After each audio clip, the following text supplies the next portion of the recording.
So here we go. Again, prevarication over Carney's future. Would it be good if we had continuity and Carney stayed? Welcome to the show. Oh, no, thank you, Manus. I appreciate you and Anna having me. I mean, the issue isn't actually about Governor Carney per se. The issue is we always have this tendency to think any individual policymaker is irreplaceable. I remember when Greenspan, there were the jokes, I think it was actually John McCain, the late Senator John McCain, who said, if, Greenspan died, we'd weekend at Bernie's prop him up, and so that people would see continuity and make sure we didn't have a problem. And at that time, the future Fed chair, Ben Bernanke, Rick Mishkin, and I wrote an op-ed talking about the fact the whole point of inflation targeting, in part, was to depersonalize monetary policy, make it not about one individual. And so, I understand Governor Carney's very distinguished. I understand it would be nice to have continuity, but any of the other reasonable candidates would be just as good. Good morning to you, Adam. And on that note, I mean, if it were all about inflation targeting, right. Yes, your point well made. What about the challenges of navigating Brexit and all the experience he and the rest of the MPC have garnered through the years on that? No, Anna, you're absolutely right. Brexit presents a unique challenge for the UK economy and the bank, to state it. Understate it. But you're also right, it's about the committee and the senior staff of the bank and the people at the Treasury and the people at the FSA, PRA, all these agencies. And again, if it's all about one individual, one way or the other, that shouldn't be the point. The bank, and I'm sure Governor Carney would agree, the bank is trying to stay honest about the economic effects of Brexit, which ultimately are bad, okay? They would be lying if they said otherwise, but trying not to be political. And in a sense, it's better if it's not about one individual negotiating their position, it's about the bank or the committee's position. Adam, we love a chart now at Bloomberg, so we've popped something in the library specifically geared for you. This is about growth and productivity. We're not exactly on fire. Look, lots of estimates out there about how tough it could be if we had a hard Brexit, Adam. It looks like we're flatlining. UBS say the economy is already 2% smaller, and we haven't even Brexited. In your estimation, how much more damage would there be to come if we dropped out with a hard Brexit and no deal?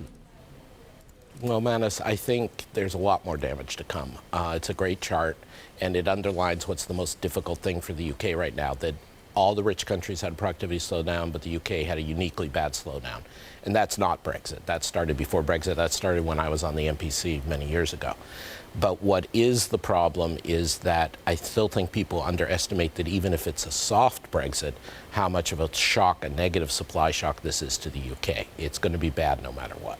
And how bad? I mean, the thing is, you've spoken against Brexit many times, Adam, as have many people, I suppose. Yeah.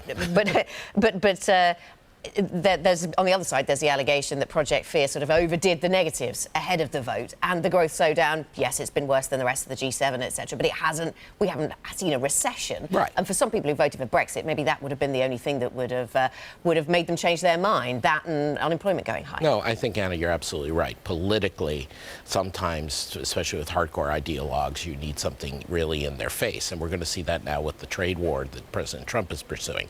That until it really starts leaving unemployed in the streets and raising consumer prices, people aren't going to change their minds. So your point's well taken.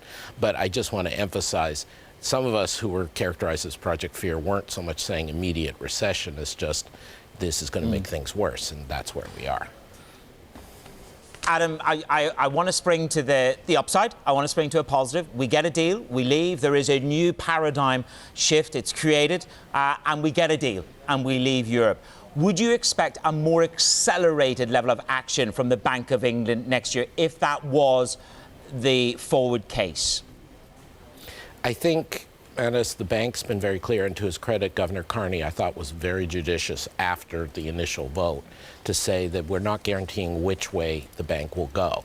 I mean, if it's a negative supply shock, as I view it, and the bank decides to view it that way, then the best thing for the bank to do is not change policy at all. It's you have to let people see the reality and adjust. It's not a punishment thing. It's just if it's a permanent or lasting change in relative prices, you want the economy to be forced to adapt to it.